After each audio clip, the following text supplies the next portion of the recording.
Hello everyone, I am Dr. Sandeep Gaute. I welcome back you all to my YouTube channel English Guru for All. विद्यार्थी मित्रांनो, आजच्या सेशनमध्ये आपण अतिशय महत्त्वाची पोयम स्टडी करणार आहोत आणि पोयम आहे इयत्ता 12वीच्या इंग्लिश सब्जेक्ट मधली आणि टायटल आहे 2.2 इंडियन वीवर्स म्हणजे सेक्शन नंबर 2 मधली 2 नंबरची पोयम आहे टायटल इंडियन वीवर्स. सुरुवातीला आपण टायटल काय असं दिलेलं असेल हे आपण समजून घेऊया जेणेकरून आपल्याला पोयम समजून घ्यायला पोयम स्टडी करायला थोडा त्याचा फायदा होईल. Indian means related to India, भारतीय लोकांशी रिलेटेड आहे. पण वीवर्स, इंडियन वीवर्स म्हणजे कोण तर विणकाम करणारे म्हणजे कापड विणण्याचे काम करणारे जे लोक आहेत त्यांच्याशी रिलेटेड ही पोयम आहे. सिंपल टायटल आहे, आपल्या लगेच लक्षात येऊ शकतं याचा मीनिंग काय आहे. मीनिंग आहे इंडियन वीवर्स म्हणजे भारतीय विणकर देखील म्हटलं तरी चालेल. आपण simply you can understand this one. आता बघूयात एक्झॅक्टली सरोजिनी नायडूंची ही पोयम आहे. त्यांनी असं का म्हटलं असेल, इंडियन व्ह्यूअर्स नेमके यामध्ये त्यांना काय सांगायचं आहे त्यांच्या रीडर्सला. नाव सुरुवातीला आपण आईस ब्रेकर्स बघूया. आईस ब्रेकर्स म्हणजे काय, these are the pre reading questions और प्री रिडिंग ॲक्टिव्हिटीज ज्या आहेत त्या आपण अगोदर कंप्लीट करूया. So it will help us to understand this poem properly. म्हणजे एक आपल्याला आयडिया येऊन जाईल की इंडियन व्ह्यूअर्स या पोयममध्ये आपल्याला काय स्टडी करायचं आहे. So this is very important. सगळ्यांना विनंती आहे, सगळ्याच सब्जेक्टचे म्हटल्यापेक्षा काय पोयम्स असतील, लेसन्स असतील, या सगळ्यांचे आईस ब्रेकर्स जे आहे सगळ्यांनी स्टडी करायचे. त्यातनं बरंचसं नॉलेज आपल्याला मिळतंय आणि आपल्याला एक प्रकारे पर्टिक्युलर पोयम असेल, लेसन असेल समजून घ्यायला देखील त्याचा फायदा होतो. Now, what is the first activity under icebreakers? Artisans are also called craftsmen. They are creators of diverse goods and use their hands to create unique, functional and also decorative items using traditional techniques. Now complete the web given below. यामध्ये काय दिलंय, artisans हे कोण असतात तर सगळे क्राफ्ट्समॅन आहेत. आता मराठीमध्ये जर आपण अर्थ सांगायचा झाला कशाचा, आर्टिसन. आता आर्टिसन म्हणजे ज्यांच्याकडे a worker in a skilled trade specially one that involves making things by hand. म्हणजे हाताने बनवणाऱ्या ज्या वेगवेगळ्या वस्तू असतात, म्हणजे विशेषतः हाताने सुंदर गोष्टी बनवणारा माणूस किंवा व्यक्ती ज्याला आपण काय म्हणतो मराठीमध्ये कारागीर, शॉर्टमध्ये सांगायचं झाल्यास कारागीर ज्याला म्हणतो आपण. पण कसे असतात त्यांचे सगळे हाताने तयार केलेले unique, functional and decorative items असतात. तर असे वेगवेगळे आपण आर्टिसन्स इथे बघूया. क्राफ्ट्समॅन कुठले, एक एक्झाम्पल म्हणून इथे दिलंय गोल्डस्मिथ ज्याला सोनार म्हणतो आपण. इथे मी टाईप करून ठेवलंय बघा. Second is ब्लॅकस्मिथ. तुमची लिस्ट मोठी होऊ शकते, तुम्ही वेगळे देखील इथे लिहू शकता. ब्लॅकस्मिथ म्हणजे लोहार, लोखंडापासून जे वेगवेगळ्या वस्तू बनवल्या जातात त्याचं काम करणारा म्हणजे लोहार. पॉटर म्हणजे कोण, वेगवेगळे भांडी बनवणारा ज्याला म्हणतो आपण, भांडे बनवणारा म्हणजे मातीचे भांडे बनवणारा. पॉटर म्हणजे कुंभार देखील म्हणू शकतो आपण. विवर म्हणजे विणकाम करणारा, ऑलरेडी आपण वर बघितलंय. शू मेकर किंवा कॉबलर, शू मेकर किंवा कॉबलर स्पेलिंग बघा सगळ्यांनी, म्हणजे शूज बनवणारा ज्याला आपण कॉबलर किंवा शू मेकर म्हणतो. डायर म्हणजे कलर देणारा, कशांना, कपड्यांना कलर देणारा. आणि टेलर म्हणजे शिवणकाम करणारा म्हणजेच कपडे शिवणारा. तर हे वेगवेगळे आर्टिसन्स आहेत आणि सगळ्या ठिकाणी जर तुम्ही बघितलं तर they are using their hands to create all these items, म्हणजे हाताने तयार केले जातात. Okay, so here you can understand. Indian viewers इथे लक्षात येतं. व्ह्यूअर्स म्हणजे काय, relate they are nothing but the artisans, ते सगळे कारागीर आहेत. मग असे वेगवेगळे प्रोफेशन्स आपण बघू शकतो आणि इथे आपण डिफरंट आर्टिसन्स लिहिलेले आहेत. सेकंड ॲक्टिव्हिटी आपण बघूया इथे दिलेले. What is the second activity, discuss with your partner the season occasions when we used. आता खाली काय दिलेलं आहे इथे, इंडियन व्ह्यूअर्स म्हटल्यानंतर कपड्याशी रिलेटेड आहे, विणकाम करणारे. आता इथे काय दिलंय, सीझन्स आणि ओकेजन्सनुसार आपण कपडे घालत असतो, परिधान करत असतो. त्यामध्ये पहिलं दिलंय उलन क्लोथ्स आपण कधी घालतो तर विंटरमध्ये, हिवाळ्यामध्ये आपण उलन क्लोथ्स घालतो. त्यानंतर सेकंड काय दिलं इथे, कॅज्युअल क्लोथ्स आपण, simple casual clothes when we are at home, घरी असल्यानंतर कॅज्युअल क्लोथ्स घालतो आपण, सिंपल कपडे असतात. त्यानंतर रिच सिल्क क्लोथ्स कधी घातले जातात, चांगले कपडे रिच आणि अतिशय महागडे म्हटल्यापेक्षा चांगल्या पद्धतीचे फेस्टिवल्स असेल, वेडिंग्ज असेल, काही ऑफिशियल मीटिंग्ज असतील किंवा वेगवेगळे फंक्शन्स असतील त्यावेळेस आपण रिच सिल्क क्लोथ्स घालतो. त्यानंतर कलरफुल कम्फर्टेबल क्लोथ्स, ट्रॅव्हलिंगमध्ये असेल, कॅज्युअल मीटिंग्स असतील आपल्या, at that time we are going to use colourful comfortable clothes. So here you need to understand याचा आणि संबंध काय, टायटलशी रिलेटेड डायरेक्ट संबंध आपल्या लक्षात येतो, कारण वीवर म्हणजे काय, विणकाम करणारे, कुठलं तर कपड्याचं, तर ते इथे आपल्याला समजून घ्यायचं आहे. Now we are going to see the next activity under ice breakers. Next activity बघा, मी रीड करतोय, सगळ्यांनी व्यवस्थित समजून घ्या. Let's play a game. This is just like a game. The teacher will ask the students some questions. Students will understand that there are some exceptions to the general rules. Let's start. आता exceptions म्हणजे काय, आता कोण आहे इथे, exactly काय दिलंय बघा, गेममध्ये एक्झॅक्टली काय दिलंय बघा. One who views is a viewer. One who plays a game is a sportsman. One who sings is a singer. One who dances is a dancer. One who teaches is a teacher. One who cooks is a cook or chef. तर इथे आपल्याला वेगवेगळे profession आणि कोणत्या व्यक्ती काय करतात त्याच्यानुसार आपल्याला इथे त्यांचे नावं आपल्याला लक्षात येतात. आता इथे काय दिलंय बघा, परत मी ॲक्टिव्हिटी वाचतो. म्हणजे the teacher will ask the student some questions. हे क्वेश्चन्स आहेत, त्याचे आन्सर स्टुडंट्सला द्यायचे आहेत, म्हणजे विद्यार्थ्यांच्या काय लक्षात येईल. Some exceptions to the general rules, म्हणजे काही जनरल रूल्स जे आहे, आता त्याचे एक्सेप्शन्स आपल्याला इथे दिसतील आणि प्रत्येकाला इथे लक्षात येते की कुठल्या प्रोफेशन. यामध्ये सिम्पल एक लक्षात ठेवायचं आहे, जो व्यक्ती काम करतोय त्यानुसार त्याचं काय ठरलेलं आहे, प्रोफेशन ठरलेलं आहे, आणि ते इथं आपल्या लक्षात येत आहे. आता ही पोयम जर बघितली तर इंडियन वीवर्स आपल्याला लगेच लक्षात येतं. विणकर लोक जे आहेत, विणकाम करणाऱ्या लोकांची इथे आपल्याला त्याविषयी आपल्याला इथे माहिती मिळणार आहे. आणि काय दिलं exactly we do not know. त्यामुळे थोडंफार आपल्याला एक आयडिया येते, this poem is related to this particular subject. Next activity बघा. We have often seen the picture of Gandhiji spinning on his charkha. Discuss the reasons behind this. One has been given for you. चरख्यावरती काम करताना आपल्याला बऱ्याच वेळेस गांधीजींचं picture आपण बघितलेलं आहे. त्यातनं काय मेसेज दिलेला आहे. First message is given there. आपल्याला लिहायचं आहे, विद्यार्थ्यांनी बघायचं आणि कुठल्या पद्धतीने वेगवेगळे आपल्याला मेसेज त्यातनं मिळतात. To give rural people and opportunity to earn their livelihood. म्हणजे पैसे कमवण्याचं एक साधन म्हणून आपण चरख्याचा उपयोग करून कपडे विणू शकतो असं दिलेलं आहे ऑलरेडी. सेकंड मी इथं लिहिलंय बघा. To give the message to have Indian made clothes. स्वदेशी कपडे ज्याला म्हणतो आपण, त्याचा एक मेसेज यातनं आपल्याला मिळतो. आणि नंबर सी काय दिलंय. To convey the message to be self reliant. Self reliant राहावं याचा देखील एक मेसेज मिळतो आपल्याला, म्हणजे इंडिपेंडंट, खाली तेच वर्ड आलेलं आहे. And to be simple. You must be simple, किंवा स्वतःची कामं स्वतः करा असा देखील मेसेज त्यातनं आपल्याला मिळतो.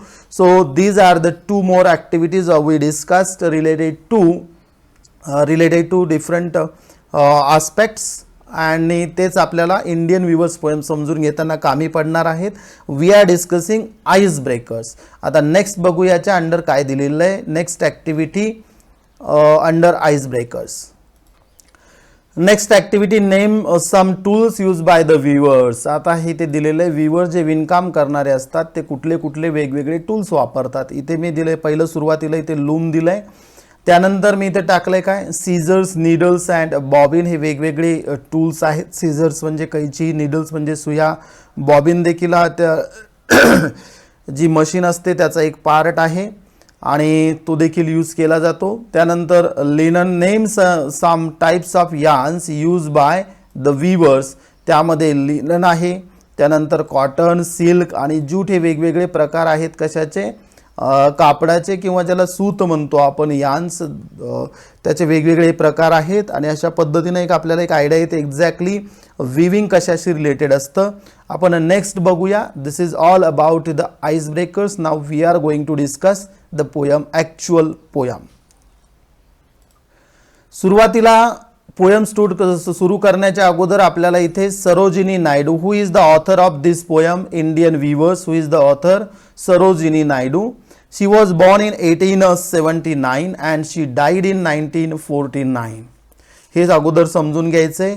इथे यांनी असं ह्या पोयमचं कधी लक्षात घ्यायचं, कुठली पोयम असेल, लेसन असेल, ते समजून घेताना त्या ऑथरविषयी आपण थोडी माहिती असणं गरजेचं आहे. थोडे ऑटोबायोग्राफिकल इलेमेंट्स तिथे येऊ शकतात.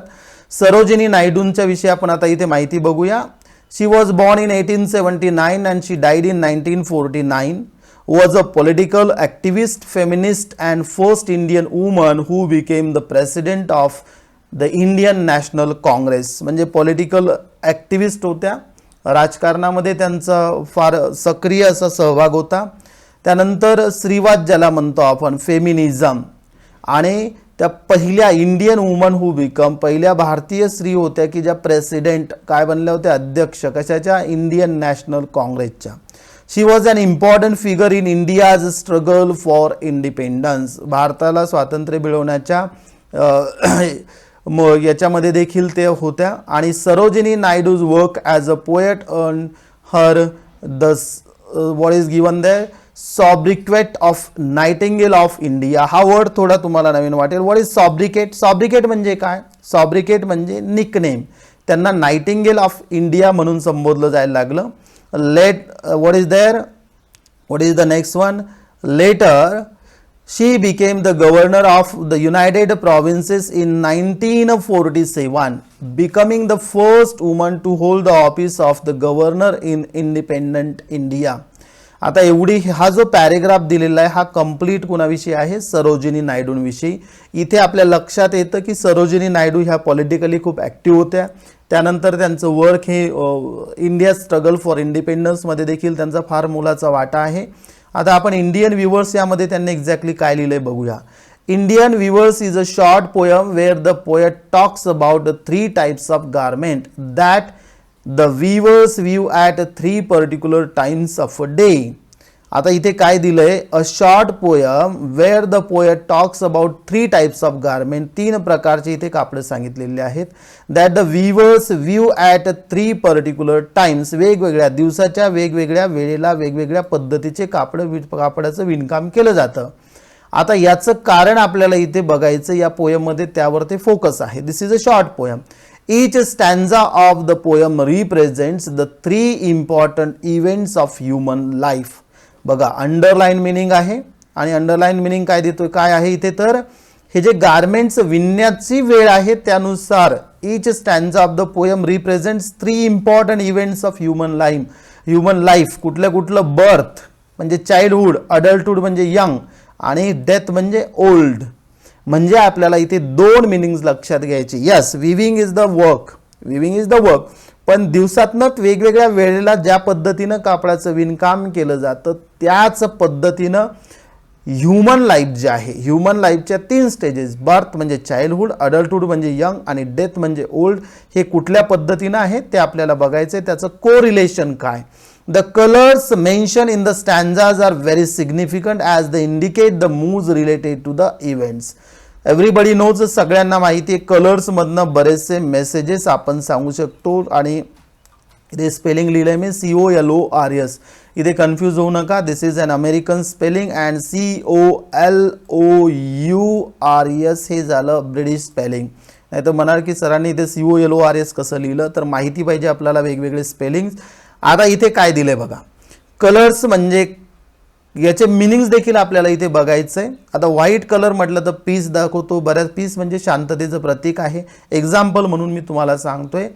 आणि त्याच पद्धतीनं आपण डेथ एखाद्याची झाली असेल तरी व्हाईट कलर हा तिथे वापरला जातो. म्हणजे बघा, वेगवेगळे मिनिंग्स किंवा तुम्ही वेगवेगळ्या कॉन्टेक्स्टमध्ये त्याचे वेगवेगळे मिनिंग्स होऊ शकतात. तर इथे जे दिलंय सेंट्रल आयडिया आपल्या लक्षात येते.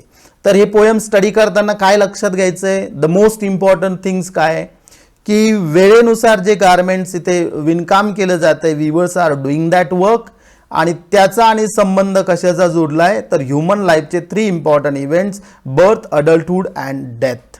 आणि कलर्स जे आहेत त्यानुसारच इथे आपल्याला दिसतील. बघूयात आपण पोयम आता डिस्कस करूया, डिटेलमध्ये स्टडी करूया व्हॉट इज गिवन देअर. सुरुवातीला मी पोयम रीड करतो आणि त्यानंतर एक्सप्लेन करतो. इंडियन व्ह्युअर्स मी वाचतोय तर सगळ्यांनी त्यासोबतच लक्ष द्या आणि वाचायला सुरुवात करा. काय दिलंय?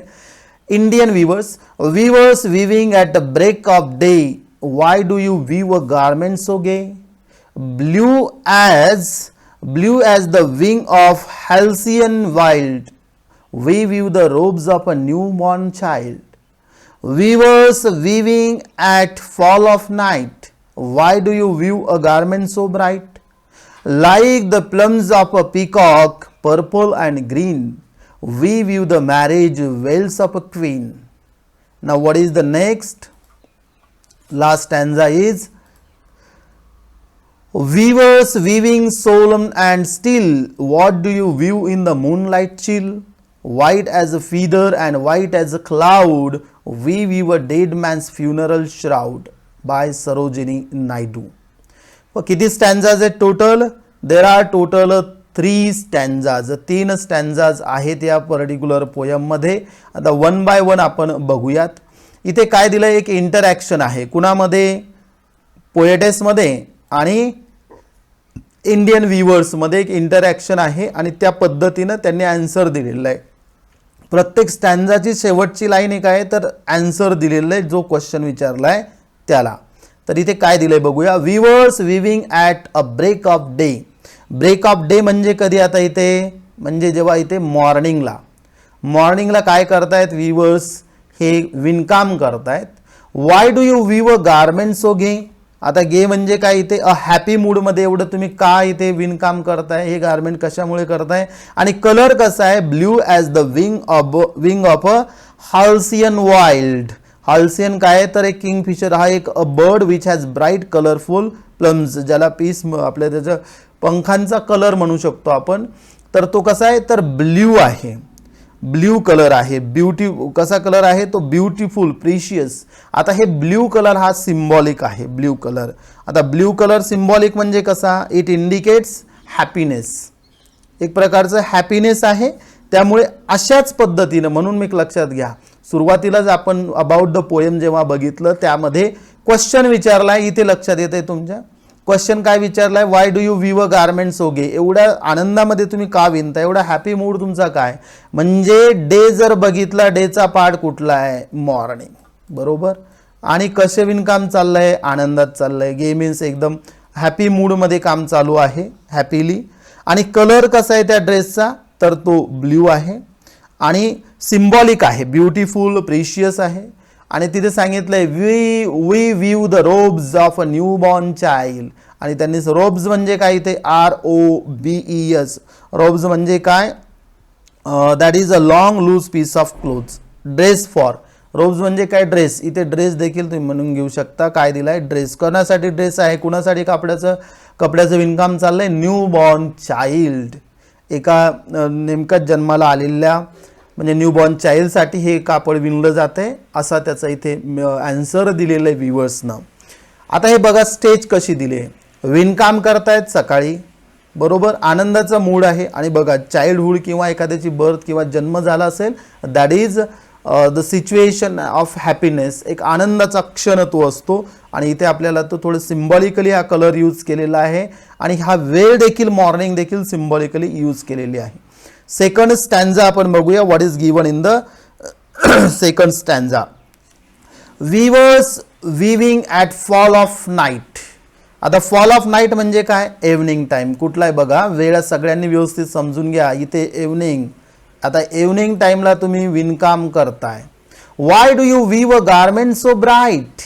आता ब्राईट असं जे गारमेंट आहे ते तुम्ही का करताय? का विणताय? क्वेश्चन मार्क दिसतोय बघा इथे. Question mark. Like the plumes of a peacock purple and green. म्हणजे सॉफ्ट फिदर्स जे असतात. सॉफ्ट फिदर्स कशाचे? पिकॉकचे. त्याचा कलर बघा कसा असतो? पर्पल आणि ग्रीन असतो. असे काय आहेत? तर व्ह्यूअर्स काय आन्सर देतात बघा. बॉक्समध्ये टाक. We view the marriage veils of a queen. आता marriage veils of a queen म्हणजे इथे आपल्याला प्रॉस्परस, मॅरेज वेल्स कसं असतं? प्रॉस्परस लाईफ आहे. Sorrow and happiness, combination of sorrow and happiness. आणि हे कुणासाठी? Young couple even. म्हणजे इथे बघा इव्हनिंगला कापडाचं विणण्याचं काम चाललंय. कलर कसा आहे? Purple and green. पहिल्या याच्यामध्ये, पहिल्या स्टॅन्झामध्ये कुठला कलर दिसतोय आपल्याला? ब्ल्यू. तो कशासाठी आहे? तर न्यूबॉर्न चाइल्डसाठी. इथे purple and green marriage veils of queen त्यासाठी आहे. तर यातनं देखील आपल्या लक्षात येतं की कुठल्या म्हणजे humans are so much active in this stage और ॲट दिस स्टेज. या स्टेजला ह्युमन्स खूप ॲक्टिव्ह असतात. कुठल्या? यंग स्टेजला. हे देखील समजून घेणं महत्त्वाचं आहे. अंडरलाईन मिनिंग आपण जेवढा काढू तेवढा आपल्याला तो डीपमध्ये जात असतो. Meaning is just like the labyrinth. कुठलीही पोयम समजून घेताना एखादं जाळं कसं असतं बघा, त्या पद्धतीनं असतं. एकदा वाचलं की एक मिनिंग, दुसऱ्यांदा वाचलं की आपण मिनिंग त्याचे काढत चालतो, त्या पद्धतीनं आहे. तर सेकंड स्टेज इथे लक्षात आलेली आहे आपल्या. What is the second stage? Adulthood. There is sorrow as well as happiness, दोन्ही गोष्टी असतात. Now the last stanza. What is given in the last stanza? आता लास्ट स्टॅन्झामध्ये weavers weaving solemn and steel. Solemn means what? What does it mean? Meaning is formal and dignified कापड. आता formal and dignified कापड आहे, तर याचा मागचं कारण काय? Formal. What is given there? Formal. And what do you view in the moonlight chill? आता बघा, moonlight chill याचा जो meaning आहे, chill म्हणजे काय? कोल्ड फिलिंग आहे. an unpleasant and cold feeling. unpleasant, दुःख देणारे. moonlight chill. white as a feather and white as a cloud. कुठल्या पद्धतीचं आहे? white as a feather म्हणजे अतिशय पंख ज्याला म्हणतो, कसे पूर्ण पांढरे असलेले. आणि white as a cloud, पांढरं शुभ्र असं तुमचं आत्ता विणकाम करताय कापडाचं. आणि याचं रिझन काय दिलंय बघा, we weave a dead man's funeral shroud. so this is completely unhappiness. a cloth, shroud means what? a cloth in which a dead body, a dead person is wrapped. ज्यामध्ये जर तुम्ही व्यवस्थित ऑब्झर्व केलं असेल, एखाद्याची डेथ झाल्यानंतर कुठलाही वेगळा कलर वापरत नाही, फक्त आणि फक्त व्हाईट कलर वापरला जातो डेड बॉडी कव्हर करण्यासाठी. आणि इथे विवर्स सांगतायत, विणकाम करणारे सांगतायत, आम्ही काय करतोय? We weaver dead man's funeral shroud. Students, this is very important to understand a poem. इथे फक्त विणकाम करणाऱ्यांना पोयम म्हणजे विणकाम करणाऱ्यांना क्वेश्चनच विचारलेले नाही आहेत, तर त्याचे आन्सर्स देखील त्यांनी दिलेले आहेत. आणि त्याचं कनेक्शन ह्युमन लाईफसोबत कसं जोडलेलं आहे ते इथे आपल्या लक्षात येतं. Yes, clothes are the inseparable part of human life. सगळ्यांना माहिती आहे इनसेपरेबल पार्ट आहे. विदाऊट दॅट म्हणजे आपण we can't imagine without it. म्हणजे बघा ना, तर याचं आणि ह्युमन लाईफ जर एवढं महत्त्वाचं असेल, एवढं त्याचं कनेक्शन असेल, so we can connect this one. even colors are very important in human life. colors also convey the messages. हा अमेरिकन स्पेलिंग आहे, नाही तर परत म्हणाल की सरांनी चुकीचं लिहिलंय. COLOURS देखील लिहू शकता, COLORS देखील तुम्ही लिहू शकता. तर इथं आपल्या लक्षात येते कुठल्या पद्धतीनं आपल्याला हे समजून घ्यायचंय. म्हणजे 3 गोष्टी इथे महत्त्वाच्या आलेल्या आहेत. कुठला? विवर्स, त्यांचं विणकाम करण्याची वेळ म्हणजे टाईम आलाय, म्हणजे इथे काय आलाय? टाइम फॅक्टर आलाय. त्यानंतर इथे काय दिलंय? कलर. समजून घ्या, अतिशय महत्त्वाचं आहे. कलर्स आलेले आहेत वेगवेगळे, त्याचं कलरचं महत्त्व आपल्याला माहिती आहे. आणि त्यानंतर महत्त्वाचं आहे काय? Event from human life. Event from human life. मग कुठले कुठले ह्युमन लाईफमधले? बर्थ, चाइल्डहुड, अडल्टहुड म्हणजेच यंग, आणि डेथ म्हणजे ओल्ड. 1, 2 आणि 3 यामध्ये ह्याच पद्धतीने कसं कनेक्शन पोएटेसनं दाखवलंय ते आपण इथे समजून घेतलंय. आता थोडं आपण या पोयमची राईम स्कीम बघूया. We are going to see the rhyme scheme now. तर मला इथलं ओके. आता इथे राईम स्कीम बघताना बघा, राईम स्कीम इथे आहे कुठली? What is the rhyme scheme oh here? इथे दिलंय डे, गे, वाईल्ड, चाइल्ड. म्हणजेच that is AABB. AABB सगळ्याला तुम्ही इथे लावू शकता. नाईट, ब्राईट, ग्रीन, क्वीन म्हणजे AABB. Day, gay, wild, child म्हणून AABB ही राईम स्कीम आहे. हे देखील लक्षात ठेवायचं आहे सगळ्यांनी. या एक्सक्यूज मी, यामध्ये आता फिगर्स ऑफ स्पीच आपण बघूयात कुठले कुठले आलेले आहेत. तर फिगर्स ऑफ स्पीच फार महत्त्वाचा पार्ट आहे. तर weavers weaving at break of a day हे सुरुवातीतनं झालेले आहे. तर ॲलिट्रेशन आपण सुरुवातीला बघूया. ॲलिट्रेशन म्हणजे काय? कॉन्सोनंट साऊंड जो असतो तो सुरुवातीला रिपीट झालेला असतो. व साऊंड इथे बघा, विवर्स विविंग, विवर्स विविंग इथे देखील आहे. वी, विव, WW व साऊंड. त्यानंतर वाय डू यू विव, तर परत इथे व साऊंड दिसतंय बघा.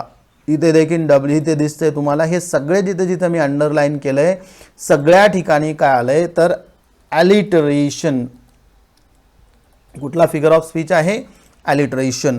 सेकंड बघूया आपण इंट्रॉगेशन. इंट्रॉगेशन इथं दिसतंय, जिथं जिथं क्वेश्चन मार्क आहे त्याला मी काय करतो, इथे असं करतोय बघा, क्वेश्चन मार्क. इथे देखील क्वेश्चन मार्क आहे आणि शेवटच्या स्टॅन्झामध्ये देखील क्वेश्चन मार्क आहे. म्हणजे तिथे आपल्याला काय दिसतंय, interrogation is there. INTERROGATION, interrogation is there.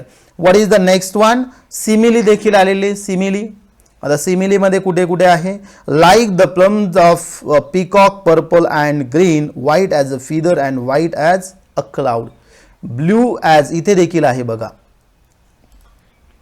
Blue as the wing of halcyon wild, याला मी बॉक्समध्ये टाकलंय. इथे काय तर simile, like the plumes of a peacock purple and green.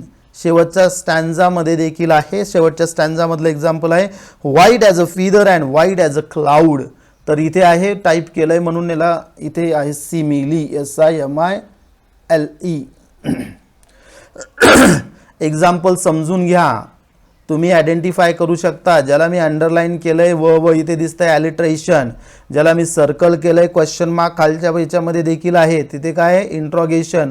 ज्याला बॉक्समध्ये टाकलंय, blue as the wing of the halcyon wild, like the plumes of a peacock purple and green, white as a feather and white as a cloud. ते examples आहेत सगळे सिमिलीचे. त्यानंतर इथे metaphor देखील आलेला आहे. Why do view in the moonlight chill, म्हणजे मूनलाईट चिल हे दिसतंय बघा इथे, मूनलाईट चिल, याला मी इथे टिक केलंय. मूनलाईट चिल कशासोबत याचा संबंध जोडलाय तर डेथ.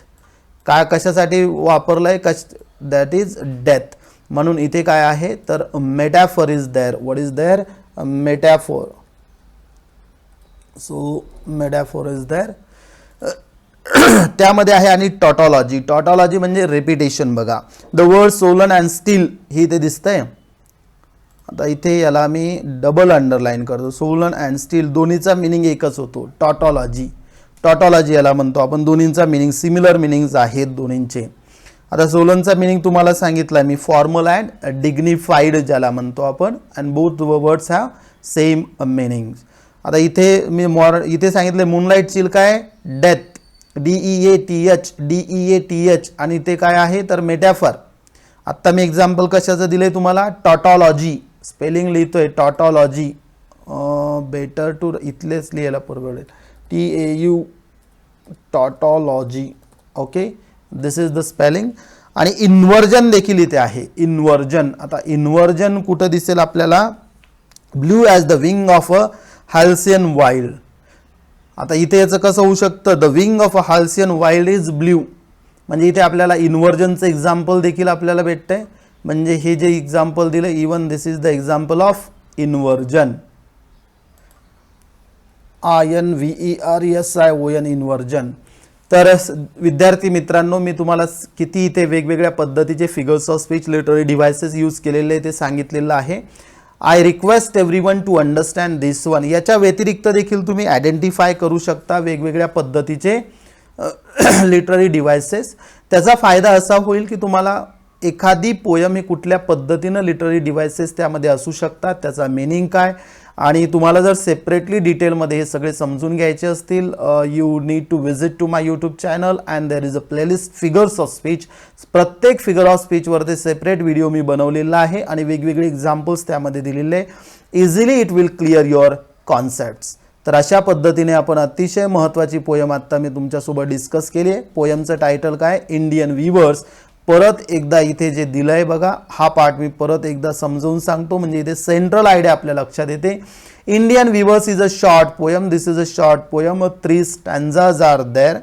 आणि यामध्ये काय सांगितलं, where the poet talks about 3 types of garment that weavers view at 3 particular times of a day, morning, त्यानंतर evening and night. Each stanza of the poem represents 3 important events आणि ह्युमन लाईफशी त्याला connect केलेलं आहे, birth, adulthood आणि death. The colours mention in the stanzas are very important और significant as they indicate the moods related to the events. आणि ज्या पद्धतीनं ह्युमन लाईफचे इव्हेंट्स आहेत त्या पद्धतीनं कलर्स घेतलेले आहेत आणि त्यातनं आपल्याला मूड लक्षात येतो. We can understand the situation. तर नक्कीच तुम्हाला पोयम समजली असेल आणि जर तुम्हाला पोयम व्यवस्थित समजली असेल, व्हिडिओला लाईक करा, शेअर करा and subscribe the channel and press the bell icon for getting the notifications well in advance. Thank you so much.